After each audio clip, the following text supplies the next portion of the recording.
아버지 생신이시니까 하자는 대로 하긴 했는데 왜 그러시는 건데요? 그래도 명절인데 밥 한 끼는 같이 먹어야 하지 않아요? 수정이도 갈비찜 먹고 싶다는데요. 그거야 사 먹으려면 사 먹을 수 있잖아. 아니요. 집밥 먹고 싶대는데 명절에 웬 커피예요? 우리랑 차 한 잔 마시고 사돈 내 가서 집밥 먹으면 되지. 지난번부터 왜 그러세요? 꼭 얼른 보내고 싶은 사람처럼. 다른 사람들은 자식들이랑 더 오래 있고 싶어 해서 문제인데. 아니면 다음 명절 때부터는 여행이라도 가시던가요. 아이고 아니야. 간단히 커피만 마셔 그냥. 오늘 이야기 속 주인공은 67세 홍순영 씨입니다. 그리고 그녀의 아들과 며느리에 관한 이야기이죠. 서른이 한참 넘은 아들과 며느리는 만날 때마다 부담스러운 존재가 돼버렸습니다. 아들 며느리가 집에 오는 것도 그렇다고 밖에서 만나는 것도 홍 씨에게는 어느샌가부터 달갑지 않았습니다. 아들 내외는 홍 씨의 집에 오면 손 하나 까딱 안 하고 임금님이 수라상 받듯이 공짜 밥을 얻어먹었습니다. 그렇다고 외식을 하더라도 자식의 지갑이 열리는 일은 없었죠. 처음엔 형편이 어려워진 아들 내외를 배려해서 홍 씨가 기꺼이 내곤 했지만 어느새 그게 당연한 일이 되어버린 듯 했습니다. 그러다 보니 어디서건 밥 한 끼를 먹을래도 홍 씨의 몸과 마음이 불편하게 됐습니다. 그렇다고 그런 이유로 부모 자식 간의 연을 끊을 수는 없었습니다. 그래서 홍 씨는 차라리 아들 며느리를 만나더라도 서로 서운하지 않을 장소에서 보자 싶었습니다. 그리고 그게 커피숍이었죠. 홍 씨 부부는 아들이 하나 있었습니다. 이름은 김상원입니다. 아들 상원은 30대 초반에 결혼을 했습니다. 좋은 직장에 들어갔고 비슷한 조건의 아가씨를 만나 연애를 하고 백년가약도 맺었습니다. 결혼을 준비하는 동안에도 그 후에도 큰 잡음은 없었죠. 주변 이야기를 들어보면 다들 자식들 결혼시키며 골치 아픈 일이 한두 가지씩은 있다고 들었는데 홍 씨는 그렇지 않아서 참 다행이라고 생각했습니다. 그런데 아들이 결혼한 지 2년 정도 지나자 뜻밖의 일로 골머리를 앓게 되었습니다. 저희 애 안 낳으려고요. 혹시나 좋은 소식이 없나 기다리던 참이었습니다. 요즘 다들 결혼도 늦고 자식도 늦게 낳으니 조급하게 생각하지는 않았습니다. 하지만 몇 년이 됐든지 간에 언젠가 그때는 올 것이라고 생각했죠. 그런데 어버이날이라고 찾아와서는 밥 먹으며 대뜸한다는 소리가 애를 안 낳겠다는 말이었습니다. 홍 씨가 부엌에 들린 사이에 남편이 물었는지 어쨌는지 중요한 것은 아들의 입을 통해 나온 말이었습니다. 아니, 애를 안 낳는다는 게 무슨 말이야? 홍 씨의 남편이 우리나라 말을 못 알아듣는 사람 마냥 되물었습니다. 그러자 며느리는 말이 없었고 아들이 태어나게 대꾸했습니다. 저희 앞으로 애 낳을 생각 없다고요. 그게 무슨 말이야? 자식을 안 낳겠다는 거야. 쭉. 네. 아무렇지도 않은 듯 별것 아닌 듯이 말하는 아들을 홍 씨 또한 황당하게 바라보았습니다. 말은 안 했어도 내심 손주를 바라는 마음을 모르지 않았을 텐데 어쩜 이렇게 갑작스럽게 폭탄 발언을 할 수 있는지 몰랐습니다. 결혼 전도 아니고 그것도 어버이날에 말이죠. 뭘 그렇게 놀라세요? 요즘에 안 낳고 사는 사람들이 얼마나 많은데요. 그것이야 물론 뉴스에서도 많이 접했던 일이었습니다. 하지만 다들 그런가 보다 하지. 누가 내 자식 일이라고 생각할까요? 아니, 애는 왜 안 낳는다는 거야? 이유가 있을 거 아니야? 홍 씨의 남편이 이해하지 못하겠다는 듯이 물었습니다. 뭐 돈도 많이 들고요. 아니, 애 키우는데 당연히 돈 들지. 근데 너희들 둘이 버는데 애 하나 못 키우겠냐? 둘 다 괜찮은 직장에 다니고 있었습니다. 돈 때문에 못 키운다는 말은 설득력이 없게 들렸습니다. 홍 씨는 건강상의 문제로 아들 하나 낳고 둘째를 못 가졌지만 내심 손주는 둘은 있었으면 하는 바람이었습니다. 잘 키울 자신도 없어요. 하지만 애를 대신 낳아서 대신 키워줄 수도 없는 노릇이었습니다. 아들네가 애를 안 낳겠다는데 홍 씨 부부가 이래라 저래라 할 수 있는 문제는 아니었습니다. 남편도 몇 마디 하더니 한숨만 쉬고 물러났습니다. 아마 홍 씨와 같은 생각을 하고 있을 듯 했습니다. 하지만 홍씨 부부는 마음속으론 애끓는 심정으로 기다렸습니다. 기다리다 보면 언젠가 아들 며느리의 마음이 변할지도 모른다고 생각했습니다.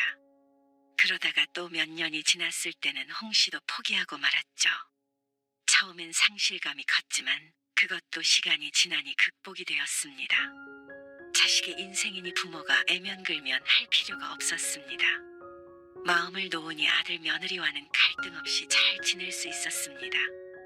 아들네는 알아서 잘 살았고 홍씨 부부도 그런 아들네와 가끔 왕래하며 여느 부모 자식처럼 지냈죠. 서로 잔소리하지 않고 간섭하지 않으니 아들네도 꼭 명절이 아닌 때에도 찾아오곤 했습니다. 저희 왔어요. 왔니? 네. 배고프네요. 밥 차려놨으니까 얼른 들어와 앉아. 제가 좋아하는 거네요. 그래. 먹고 싶다고 했잖아. 서로 가까이 살기에 아들 내외는 평일에도 가끔 퇴근길에 들러 밥을 먹기도 했습니다. 역시 집밥이 맛있어요. 그러니 많이 먹어. 맞벌이를 하는 아들네 부부는 집밥이 생각날 때 들른다고 했습니다. 물론 그럴 수 있었던 건 오더라도 밥만 먹고 갈 수 있었기 때문이었죠. 며느리도 부담 없이 편하게 홍씨의 집을 드나들었습니다.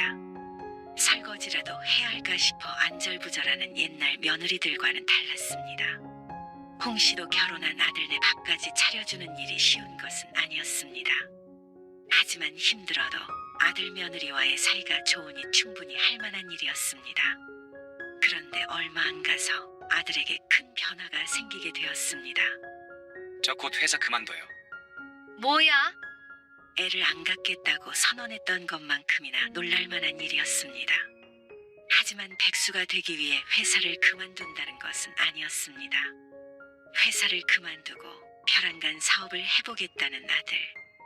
비전이 있는 사업이니 어쩌니 하는데 어떤 일인지는 자세히 모르겠지만 걱정이 앞섰습니다. 돈 들어갈 자식도 없으니 둘이 같이 직장 다니면서 착실히 모은다면 평생 돈 걱정은 없지 않을까 싶었습니다. 그러면 노후까지 둘이서 알콩달콩 살 수 있을 테니 어지간하면 직장에 계속 다녔으면 했습니다. 물론 홍씨의 그런 뜻도 전했지만 말린다고 그 고집을 꺾을 수는 없었습니다. 하지만 혹시나가 역시나였습니다. 잘 됐으면 참 좋았겠지만 아들의 사업이라는 것은 회사를 그만둔 게 무색하게 뜻대로 되지 않았습니다. 아들의 이야기를 들어보면 어느 정도 수입은 나오긴 하는 것 같지만 몇 시간 안 자고 일해야 원래 벌던 월급 정도도 벌까 말까 한 듯 했습니다. 물론 덜 버는 날이 허다한 것 같았죠. 그래도 차차 나아지겠지. 그래야죠. 이왕 시작한 거 열심히 해봐.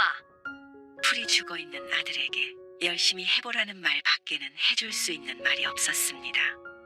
하지만 차차 나아지겠다는 것도 아들에게는 희망 고문이나 마찬가지였습니다. 차라리 아예 돈을 못 벌면 모를까 애매한 수입은 한참을 포기하지도 못하게 만들었죠. 이번 명절에는 내가 몸이 안 좋아서 나가서 사 먹어야 할 것 같아. 아, 그래요? 어디가 안 좋으신데요? 대충 차리셔도 되는데. 그래도 명절에 어떻게 대충 차려서 먹어? 나가서 먹자. 알겠어요. 아들은 어쩐지 달갑지 않은 기색이었습니다. 요즘 들어 허리도 안 좋고 이곳저곳 안 쑤시는 곳이 없어서 요리하고 싶은 마음이 전혀 들지 않았습니다. 그래서 집에서도 웬만하면 밥도 간단히 먹고 말았습니다. 명절에 아들 며느리가 오면 잔치상까지는 아니더라도 푸짐하게 차려내야 할 텐데 그럴 기운도 없었습니다. 그리고 명절 전날이 되었을 때 홍씨 부부는 저녁밥을 먹으러 아들 내외와 함께 근처 고깃집으로 갔습니다. 함께 외식할 때면 자주 가던 곳이었습니다. 그런데 어쩐지 외식을 하자고 했을 때의 아들의 반응이 마음에 걸렸습니다. 명절이라고 늘 집에서 먹는 것만 아니었고 아들도 외식을 좋아했습니다. 그런데 사업이 잘 되지 않다 보니 좀 부담스러운 마음이 드나 싶었습니다. 물론 홍씨의 착각일 수도 있지만 상황이 하도 안 좋다기에 그럴 가능성도 충분히 있다고 생각했습니다. 오늘은 엄마가 쏠게. 네? 어머니가 내신다고요? 식사를 마치고 계산대로 향하며 홍 씨가 말했습니다. 명절인데 내가 요리하기 힘들어서 나오자고 한 거잖아. 나와서 먹자고 한 사람이 내야지 뭐. 아, 저희가 낼게요. 말은 그렇게 했지만 아들의 얼굴에는 내심 안도하는 기색이 스쳐 지나갔습니다. 홍 씨가 카드를 내밀고 계산하는 동안 뒤에서 민망하다는 듯이 서 있는 아들을 힐끔 보며 홍 씨는 더 아무렇지 않은 듯 웃었습니다. 그 뒤로도 종종 아들 내외를 만날 때면 식당에서 식사하는 경우가 있었습니다. 아들네 사정을 뻔히 알기에 대부분은 집에서 먹었지만 그렇다고 외식을 전혀 안 할 수는 없었죠. 그렇지만 그럴 때마다 홍 씨가 계산을 했습니다. 그리고 아들은 내가 내야 하는데 하면서도 홍 씨가 계산하는 걸 지켜보았습니다. 아들 사업이 요즘엔 월급만큼도 나오지 않아서 힘들다는 얘기를 며느리를 통해서 슬쩍 듣게 된 이후로는 쭉 그랬습니다. 만나면 아들네가 돈 쓰는 일은 웬만하면 만들지 않도록 했습니다. 안 그래도 힘들다는데 부모와 만나는 게 부담스럽게 느껴질까 봐서였죠. 아, 배부르다. 잘 먹었습니다. 처음엔 홍 씨가 계산할 때마다 옆에 서서 기다리던 아들은 어느새 익숙해져서인지 식사를 마치곤 먼저 식당을 나섰습니다. 자연스럽게 남은 홍 씨 부부가 계산을 하고 그때까지 아들 부부는 밖에서 담소를 나누며 기다렸습니다. 이제는 내가 내야 하는데 하는 소리는 들리지 않았습니다. 얼마나 나왔어? 화장실에 다녀온 홍 씨의 남편이 계산을 하고 있는 홍 씨에게 물었습니다. 그러더니 혀를 차며 말했습니다. 그 사업도 안 되면 얼른 다른 방법을 찾아봐야지. 벌써 1년이 훌쩍 넘었습니다. 이렇게 아들이 위축된 생활을 한지도 말이죠. 안타까운 마음에 남편이 몇 번 아들에게 물어보았지만 조금만 더 하면 성과가 있을 거라면서 기다리라는 말만 반복했습니다. 하지만 남편도 늘 계산하는 홍 씨를 말리지 않았습니다. 그렇게 돈 쓰는 걸 싫어하는 남편인데도 말이죠. 하지만 자연스럽게 아들과 외식하는 일은 줄게 되었습니다. 홍 씨도 매번 식비를 내는 것이 부담이 되기도 했기 때문에 어지간해서는 집에서 만났습니다. 저 사업 접어요. 정말이냐? 네. 그리고 다음 달부터 다시 출근해요. 다니던 그 회사 말이야? 그건 아니고요. 다른 회사요. 그러다가 아들은 결국 회사를 그만둔 지 2년 만에 사업을 접고 다시 직장에 들어가게 되었습니다. 그나마 일할 회사가 있다니 천만 다행이었습니다. 홍 씨와 남편은 가슴을 쓸어내렸습니다. 이제는 아들의 걱정은 안 해도 되겠다 싶었습니다. 이런 말이 좀 그렇긴 해도 이럴 때 보면 애가 없는 게 다행인 것 같기도 하네. 아들의 소식을 듣고 남편이 홍 씨에게 말했습니다. 무슨 그런 말을 해요? 하지만 홍 씨도 내심 남편의 말에 동의했습니다. 만약 아들이 힘들었을 때 애들까지 있었다면 삶이 더 피폐했을 것 같았습니다. 애 키우느라 맞벌이 하기도 힘들고 돈도 많이 드니 말이죠. 이래서 요즘 젊은 사람들이 애를 안 낳는가 싶기도 했습니다. 아들도 살림이 좀 피었는지 나중에 만났을 때는 안색도 무척 좋아 보였습니다. 사업이 안 될 때는 늘 주눅이 든 것 같고 근심이 있어 보였는데 이제는 좀 살만해 보였습니다. 그래서 앞으로는 걱정 없겠다 싶었지만 꼭 그런 것만도 아니었습니다. 아들이 직장에 들어간 뒤 얼마 되지 않아서 홍 씨의 생일이었습니다. 회사 잘 다니지? 그렇죠. 이제 적응됐어요. 아이고, 우리 며느리가 고생이 많았네. 홍 씨가 며느리를 보며 말했습니다. 그렇죠. 그래도 경험 많이 했어요. 아들이 대신 대답했습니다. 그래. 인생에서 실패도 해보고 그러는 거야. 어쨌거나 앞으로 열심히 살면 되지. 아들의 사업이 안 될 때 그래도 아들 부부의 사이는 좋아서 다행이었습니다. 적어도 돈 때문에 이혼할 사이는 아니었죠. 식사하는 동안 모두들 표정이 밝았습니다. 이제 일어나자. 너희도 내일 출근해야 하잖아. 당신도 그만 마시고. 네. 잘 먹었습니다. 잘 먹었습니다. 홍 씨 부부가 가방을 챙겨 일어나는데 그보다도 먼저 일어난 아들 내외는 당연하다는 듯이 식당을 나섰습니다.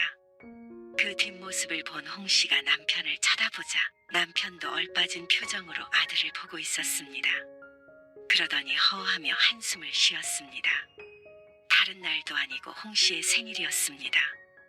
그런데 이제 어려운 것도 아닌 아들네가 돈 한 푼도 안 내고 먼저 나가버리는 것은 조금 당황스러웠죠. 아무리 버릇이 되었어도 그동안 얻어먹은 것을 생각했다면 오늘은 이렇게 가버리면 안 되지. 남편이 언짢아하며 말했고 홍씨도 비슷한 생각은 했지만 이내 고개를 저었습니다. 아직 회사 다닌 지 얼마 안 되니까. 그래서 그런가 보죠. 아무리 그래도 말이야. 선물을 달라는 것도 아니고 뭐 용돈을 달라는 것도 아니고 부모 생일에 적어도 밥 한 끼는 사야지. 아이고, 나중에 돈 많이 벌면 사주겠지. 그래도 엄마 생일이라고 이렇게 평일에 시간 내서 나온 게 어디예요. 홍씨의 남편도 더는 말을 보태지 않고 직접 계산을 했습니다. 여느 때와 같이 아들 내외는 식당 앞에서 웃으며 대화를 나누고 있었습니다. 저희 그러면 이만 가볼게요. 그래, 어서 가봐. 식당이 홍씨의 집 앞이라 홍씨 부부는 걸어갈 예정이었고 아들 내외는 주차장에 세워둔 차에 올라탔습니다. 그러더니 출발 전에 창문을 살짝 내려 말했죠. 조심히 들어가세요. 잘 먹었습니다. 식당 주차장을 빠져나가는 차의 뒷공무니를 보며 어쩐지 찜찜한 기분이 되었습니다. 마지막 인사를 하나는 아들 며느리의 표정을 보아하니 사정이 어려워서가 아니라 당연히 홍씨 부부가 계산을 해야 한다고 생각하는 듯 했죠. 하지만 설마 그럴까 싶었습니다. 그리고 그 설마가 사람을 잡았죠. 다음에 만났을 때도 똑같았습니다. 그러니 이제 돈을 내는 것은 홍씨의 몫이라고 생각하는구나 싶었습니다. 홍씨도 부담이 됐습니다. 이제 아들이 다시 돈을 벌기 시작했다고 아들에게 늘 얻어먹을 생각은 아니었습니다. 하지만 적어도 서로의 만남에 밥값 때문에 껄끄러운 기분이 되는 건 원치 않았죠. 오늘은 상원이한테 좀 얻어먹어볼까? 회사 들어간 기념으로. 2달 뒤 아들과 만난 홍씨가 식당을 나오기 전에 아들에게 말했습니다. 밥값을 누가 내면 어떠냐고 할 수도 있지만 돈 문제라기보다는 마음가짐의 문제가 아닐까 싶었습니다. 그래서 홍씨도 이번만큼은 계산하지 않았습니다. 그러자 먼저 일어나려던 아들의 표정이 떨떠름해졌습니다. 아, 제가요? 네, 뭐 그럴게요. 말끝을 질질 끌며 대답했습니다. 아들이 일어나서 계산대로 향했고 그런 아들의 뒤를 홍씨 부부가 따라갔습니다. 그런데 아들이 카드 결제를 기다리며 서 있다가 홍씨를 힐끔 보며 한마디 했습니다. 밥값 가지고 눈치를 주시네요. 반쯤 농담처럼 얘기하는 듯 했지만 미간에 잡힌 주름이 아들의 심기가 불편하다는 걸 보여주고 있었습니다. 그러자 홍씨의 기분도 덩달아 상했습니다. 저희가 꼭 밥값도 안 내는 것처럼요. 그리고 아무나 내면 어떻다고 가족끼리 그러세요. 그러면 차라리 다음부터는 집에서 봐요. 홍씨는 당황스러운 마음에 그 말에 대답하지 않았습니다. 그동안 힘든 아들네 대신에 수없이 밥을 샀던 건 까먹은 모양이었습니다. 넷이서 한 끼를 먹으려고 해도 10만 원으로는 택도 없었습니다. 그런데 그런 건 없던 일인 것 마냥 쪼잔한 사람을 만들어버리는 아들이 황당했죠. 홍씨도 이러면 차라리 집에서 만나는 게 나을 것 같았습니다. 하지만 그것도 홍씨의 착각이었습니다. 한 달 뒤 명절이 되었을 때 아들네 부부가 집으로 왔습니다. 집에서 만나기로 했지만 막상 오니 그건 그것대로 힘들었습니다. 무엇보다 홍씨가 몸살에 걸려 혼자서 거하게 차려낼 몸 상태도 아니었죠. 너희 이것 좀 도와줄래? 홍씨가 아들 내외를 부엌으로 불렀습니다. 그러자 며느리도 표정이 좋지 않았고 아들은 홍씨에게 핀잔을 주었습니다. 왜 일을 시키세요? 뭐?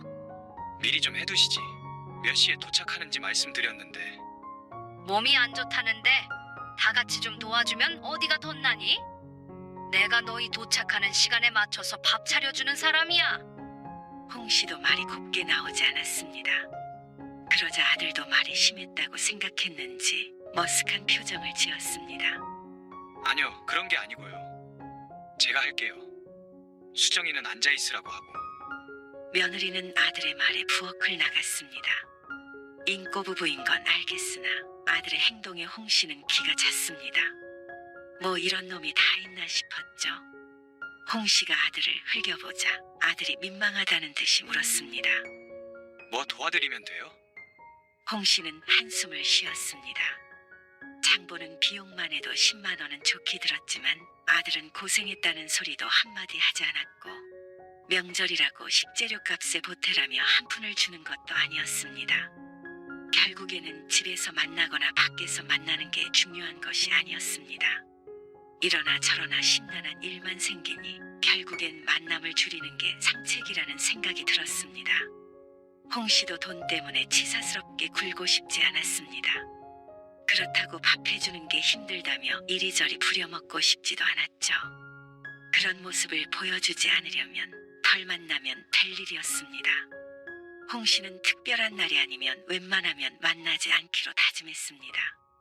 그래서 전보다 만남은 적어졌지만 그렇다고 자식을 아예 안 만나고 살 수는 없었습니다. 아버지 생신에는 밖에서 보죠. 지난번에 어머니 몸 안 좋다고 그러셨잖아요. 얼마 안 있어 남편의 생일이었습니다. 마음 같아서는 아들네 부부를 만나지 않고 집에 있고 싶었습니다. 그래서 아들에게 전화를 받기 전에 남편에게 은근슬에 물었지만 어쩐지 서운한 기색을 보였습니다. 홍 씨의 생일이었다면 집에서 둘이 맛있는 거나 먹자 할 텐데 어쩔 수 없이 만나게 되었죠. 하지만 지난번과 똑같이 만나서 서로 얼굴 붉힐 일이 뭐가 있나 싶었습니다. 어머니 집 근처 고깃집으로 예약하면 되죠. 아들의 물음에 홍 씨가 고개를 저으며 말했습니다. 아니, 거기 말고 그 옆에 커피숍 있잖니. 거기에서 만나자. 아, 커피 드시게요? 밥을 먼저 먹어야죠. 아니, 거기서 차 한 잔 마시고 헤어지면 되지. 지난번에 보니까 케이크 같은 것도 있던데. 아, 밥을 먹지 말자고요? 그래, 차 마시면서 얘기도 나누고 그러고 각자 집에 가자. 밥 먹고 들어가서 어머니 집에서 자려고 했는데 내일 주말이잖아요. 아이고, 아서라. 너희도 힘들고 우리도 힘들어. 아들은 어리둥절한 듯 했습니다. 생전 함께 커피숍에 간 적이 없으니 갑자기 이게 무슨 말인가 싶은 듯 했죠. 다행히도 남편도 그건 찬성을 했습니다. 네 아빠도 거기서 차 한 잔 하고 싶다네. 그래요? 생신인데. 그러니까 원하는 대로 해야지. 알겠어요. 그럼 거기로 갈게요. 아들은 내키지 않는 듯 보였지만 거절할 명분이 없기에 그러자고 대답했습니다. 아이고 분위기 좋네. 그러게요. 다행히 남편은 커피숍에서 생일 축하하는 걸 마음에 들어했습니다. 멋들어진 케이크도 테이블에 놓여 있으니 남편의 말대로 분위기도 좋아 보였죠. 정말 이걸로 돼요. 그래. 오히려 좋았습니다. 홍 씨 가족은 그렇게 커피숍에서 1시간가량 차를 마시며 이야기를 나누었습니다. 술을 안 마시니 시간도 얼마 걸리지 않고 넷이서 드는 돈도 얼마 안 됐습니다. 케이크가 없었다면 2, 3만 원 안에서 해결이 됐죠. 아무도 힘들지 않았고 누가 계산하든 아무도 부담스럽지 않았습니다. 서운할래야 서운할 수가 없는 만남이었습니다. 그럼 저희는 가볼게요. 그래. 조심히 가. 아들 며느리를 보낸 뒤에 홍 씨 부부는 뒤돌아서서 대화를 주고받았습니다. 아 진작에 이럴 걸 그랬네. 너무 좋네. 당신 한 잔 하고 싶으면 집에서 먹고. 남편의 말대로 진작에 이렇게 만날 걸 그랬습니다. 꼭 거하게 외식하거나 집에서 상다리 부러지게 밥상을 차려야 하는 게 아니었는데 말이죠. 남들 그렇게 한다고 우리도 그렇게 해야 할 이유가 없었습니다. 그동안 무얼 위해 그렇게 번뇌했나 싶었습니다. 그리고 얼마 뒤에 명절이 되었을 때도 홍 씨 부부는 집으로 온다는 아들을 말렸습니다. 그냥 명절 전날에 커피숍에서 만나자. 네? 또 커피숍이에요? 그래. 지난번에 좋지 않았어? 그건 아버지 생신이시니까 하자는 대로 하긴 했는데 왜 그러시는 건데요? 그래도 명절인데 밥 한 끼는 같이 먹어야 하지 않아요? 수정이도 갈비찜 먹고 싶다는데. 그거야 사 먹으려면 사 먹을 수 있잖아. 아니요. 집밥 먹고 싶다는데. 우리랑 차 한 잔 마시고 사돈 내가서 집밥 먹으면 되지. 그런데 아들은 그런 홍씨가 이상해 보였던 모양이었습니다. 불퉁한 말투로 물었습니다. 지난번부터 왜 그러세요? 꼭 얼른 보내고 싶은 사람처럼. 다른 사람들은 자식들이랑 더 오래 있고 싶어 해서 문제인데. 수정이도 그게 더 좋을걸? 며느리 얘기를 꺼내자 아들은 부정하지 못했습니다. 당연히 시집에 적게 있고 친정에 오래 있는 것을 원할 테니 말이죠. 아니면 다음 명절 때부터는 여행이라도 가시던가요. 아이고 아니야. 간단히 커피만 마셔 그냥. 홍씨는 황급히 고개를 저었습니다. 아들네랑 여행까지 가서 투닥거릴 자신이 없었습니다. 아들은 무엇이 문제인지 모르는 눈치였습니다. 홍씨만 마음을 고쳐먹으면 평화로울 수도 있지만 한쪽만 희생하는 기분이 들어서는 좋은 관계가 될 수 없었습니다. 아들 며느리는 홍씨가 밥을 차려주는 것, 외식비를 계산하는 것 등 부모가 자식에게 해주는 것들이 당연하다고 생각했습니다. 그러다 보니 홍씨도 힘에 부쳤고 그렇다고 홍씨가 싫다고 하면 아들 며느리도 섭섭했습니다. 그렇다면 그런 일은 안 만들면 그만이었습니다. 제가 주문할게요. 시간이 지나자 아들 내외도 홍씨 부부와 커피숍에서 만나는 것에 대해 긍정적으로 생각했습니다. 사실 생각해보면 부모보다도 편할 것이 자식이었습니다. 어버이날이든 생일이든 명절이든 의무감에 찾아오겠지만 만남은 짧을수록 좋을 것이었습니다. 이렇게 만나서 간단히 안부 묻고 하니까 얼마나 좋냐? 그러면 이것만 마시고 저희는 일찍 가볼게요. 딱 좋은 거리였습니다. 부모 자식도 이 정도의 거리는 필요하다는 생각이 들었습니다. 물론 내 목에 칼이 들어와도 아들네와는 식사를 하거나 함께 시간을 보내지 않겠다 다짐한 것은 아니었습니다. 다만 웬만하면 그렇게 하겠다고 생각하는 것뿐이었습니다. 어쨌거나 지금까지는 긍정적인 효과만 있었으니 다행이었습니다. 그리고 이번 일을 계기로 홍씨도 좀 더 자식에 대한 마음을 놓게 되었습니다.